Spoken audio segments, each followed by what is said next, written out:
Good morning, everybody. Good to see you. Day 30 is here. We're going to get back into the maximum intensity stuff because I think it's the most powerful way to interact with this technique. But before that, tomorrow we're going to do something a little unique again to end on a high note or on a different note. So today, let's just go over, summarize pretty much everything we've been talking about in these last 30 days. Pranayama, so this is what you're doing. You're practicing a particular technique within a set of techniques called pranayama, and it's essentially breathing exercises. The beauty of yoga, all forms of yoga, from asana, from chanting, and into breathing exercises, is that they are physical exercises threaded into philosophies. And I would say that the philosophies are more significant to the yogi than the exercises themselves.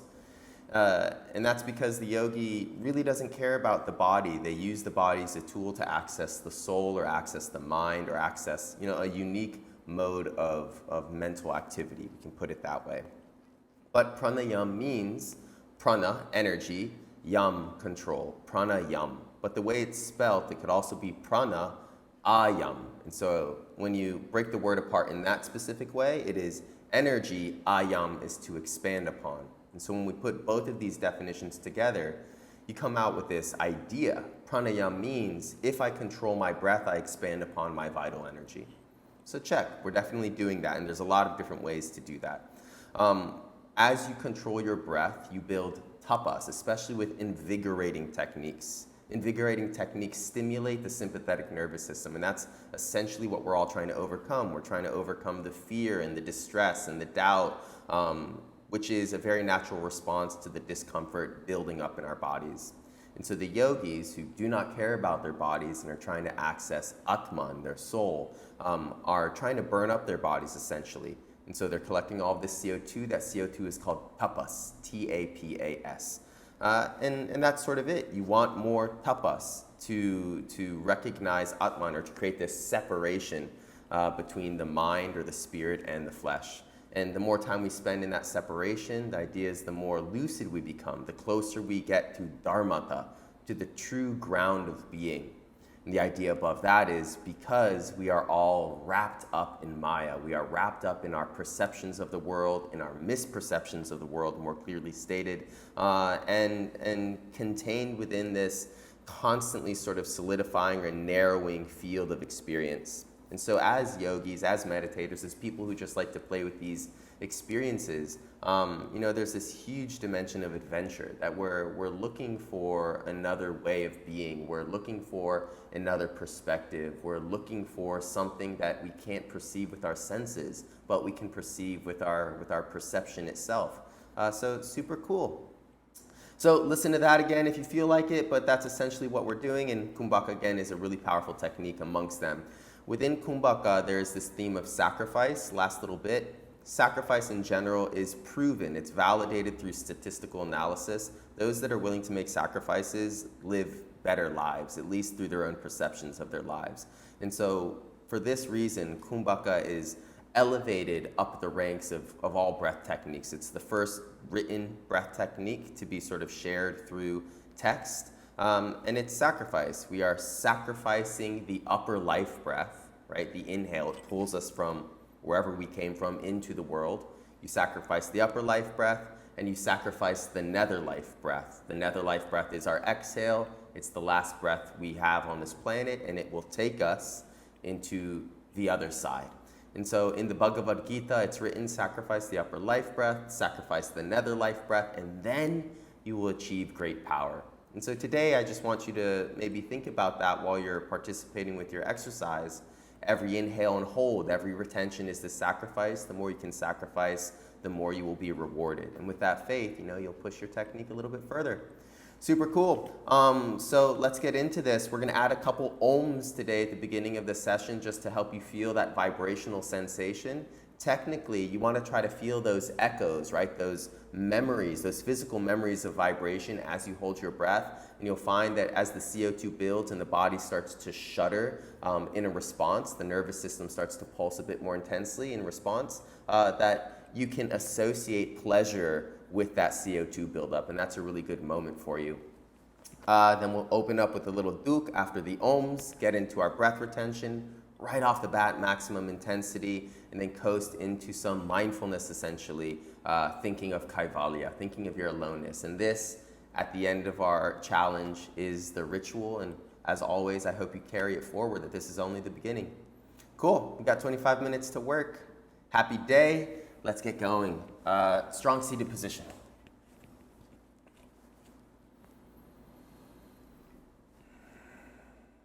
You know, the second you assume your posture, the very second your fingers come to touch your thumbs, the spine is straightened, the arms are lengthened. Consider pranayama, the word. I am controlling my breath to expand upon my biochemical energy, which influences my state of mind and perception. This is yoga, one expression. Yog chitta vritti nirodha. Yoga is the restraint of the thoughts through the body.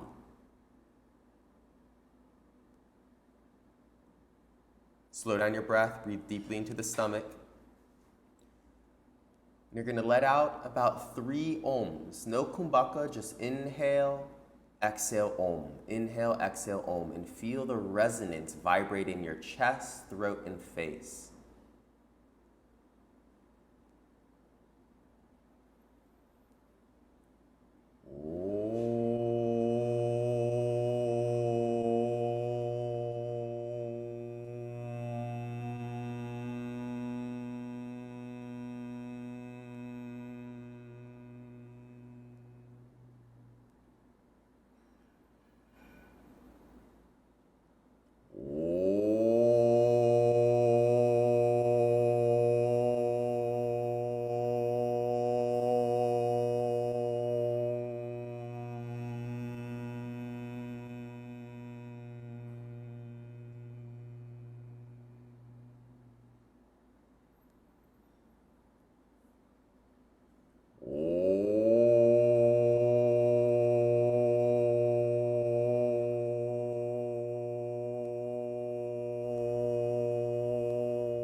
The more our brains can feel our bodies, the better the complex is with allostasis, with recovering homeostasis or physiological balance. Feeling is everything. And within that body, within that living tissue, there is a mind that feels emotionally and thinks intellectually. A huge part of this process is being real with ourselves. And reality demands inclusivity. We have to accept everything and be present to everything. Often what we look away from is our suffering. So duk. Just acknowledge very quickly, I suffer, I harbor insecurity, I harbor doubt, I harbor fear. Of course you do, because all people do. And to suggest otherwise is just lying. But alongside duk is sukh. Alongside darkness is beauty and sweetness. It's all there.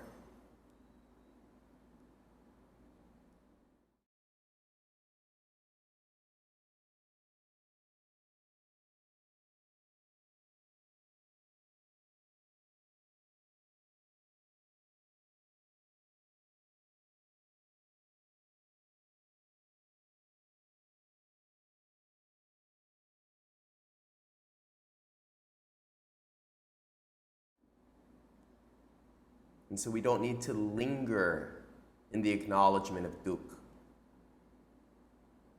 Just let it hit you once, clearly and with strength. All right, from here, kumbhaka, maximum intensity. Slow, slow breaths in, hold your breath as long as possible. Slow, slow exhales, hold your breath for as long as possible. Do your best to remain still throughout the breath technique. Focus on one point in the body Say the chest and feel it buzzing like the echoes of the Om. If you'd like to increase the intensity, remember your bandhas. When you're holding your breath and your lungs are full, push the belly out. When you're holding your breath and your lungs are empty, pull the belly in.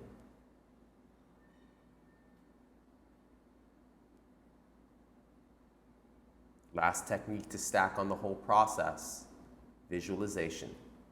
So you have a lot of tools to work with.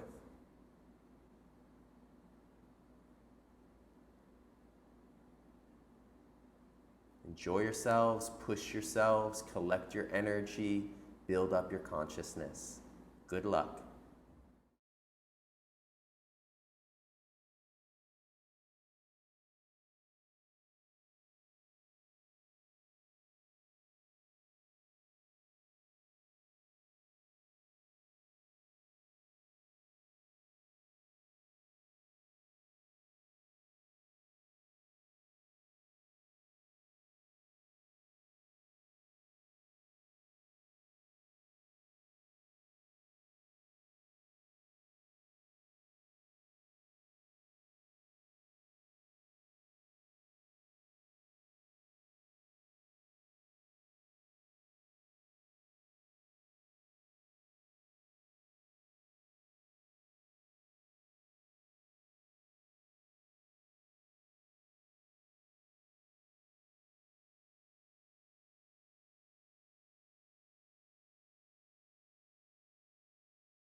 So how can you interact with each segment of your technique in a more powerful way to facilitate the collection of more CO2? Relax. Even if you're working with the bandhas, do your best to relax around them. Soften your face. Soften the muscles clinging onto your bones.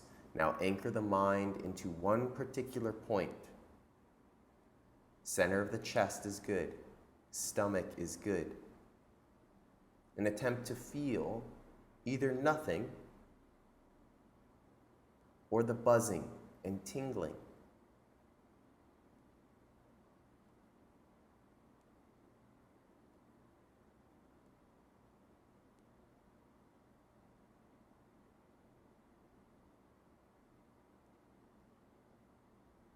And as you pull the chariot of your body through the technique, visualize.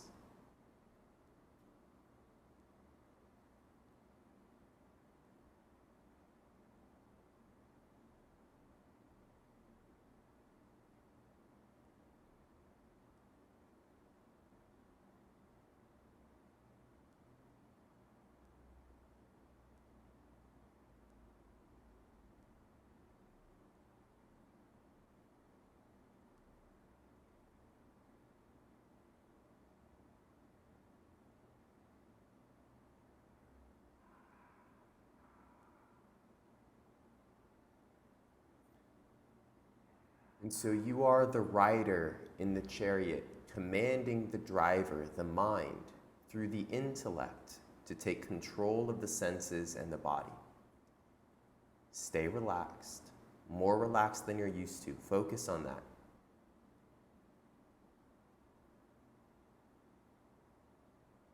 Lock your mind into a particular point again. Feel what's going on in that section of the inner body. The echoes of vibration of the Om, buzzing and tingling, or nothing.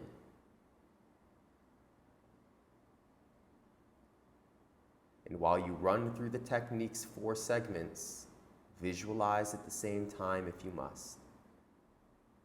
Again, all to go deeper into retentions.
With your next breath in, arms reach up and overhead.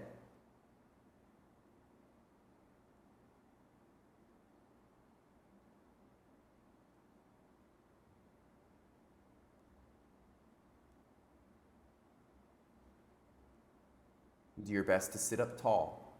Do your best to reach through the body.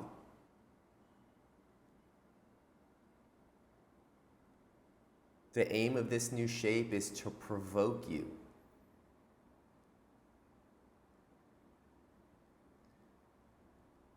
And when your lungs want to exhale or want to inhale again, grip into your tissues, contract and solidify the body as if that solidifies the intention to keep holding your breath.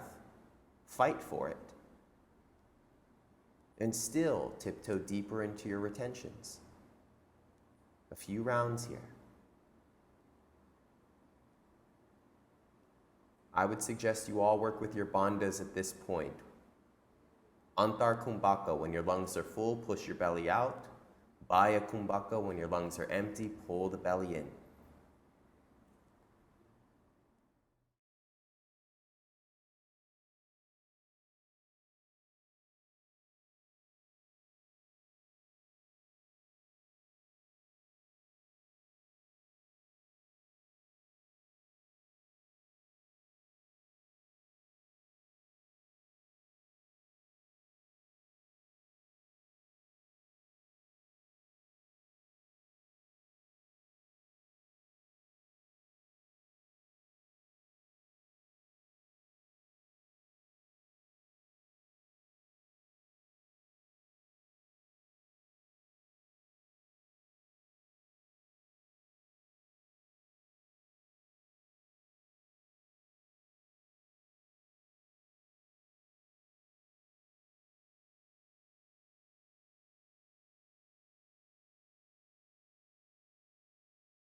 Release your arms during your next exhale.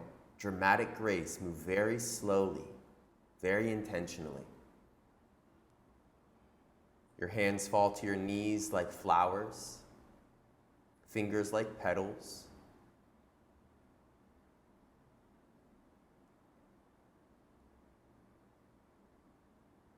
And do your best for the next 6 minutes to only feel the vibratory nature of your body.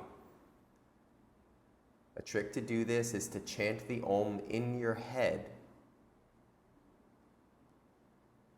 and imagine that physical resonance coursing through the torso. When your mind wanders, use Kaivalya, acknowledge your aloneness as an idea before coming back to feeling. That word and the philosophy attached to it is the bridge between your moments of distraction and your moments of participation.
And so we share this journey, as separated as we may be across space, as individual as our lives are, the inner landscapes are fairly uniform.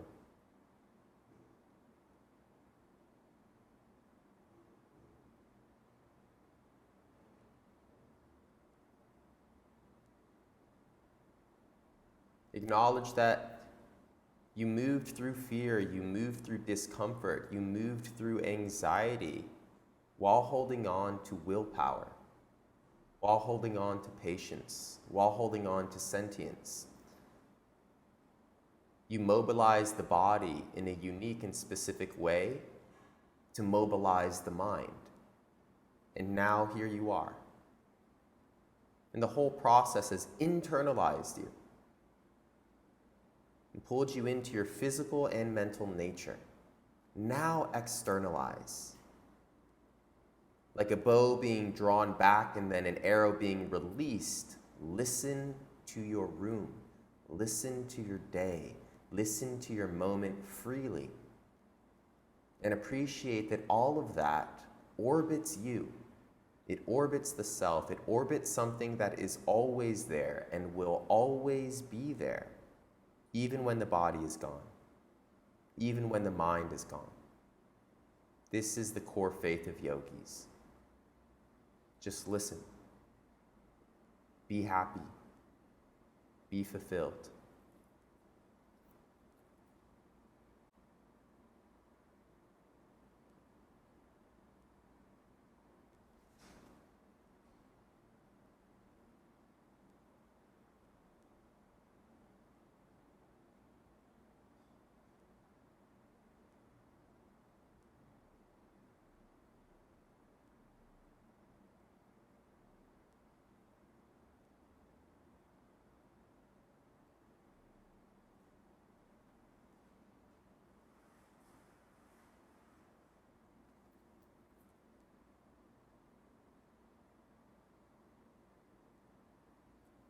With dramatic grace, bring your hands to heart center.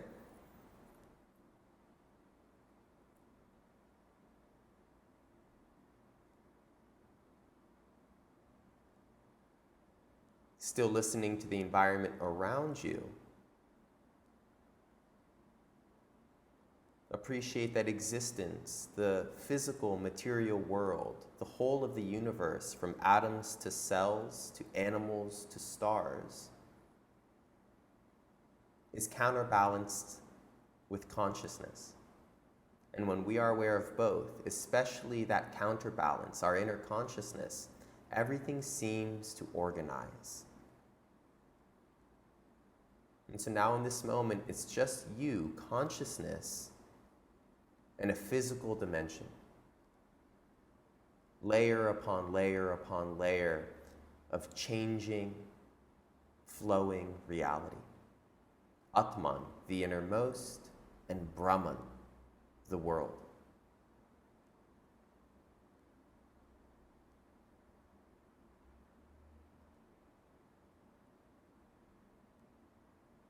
Thumb knuckles to third eye center.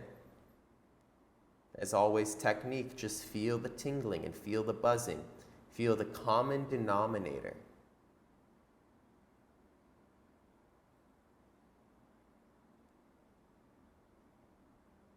And this is the rendezvous point between Atman and Brahman. The hidden, intimate connection. From here, attempt to acknowledge yourself. One very, very slow breath in. One extremely slow breath out.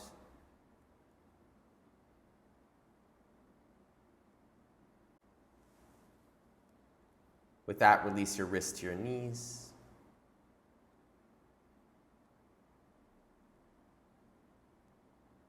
And with an inhale, open your eyes. I am no longer meditating.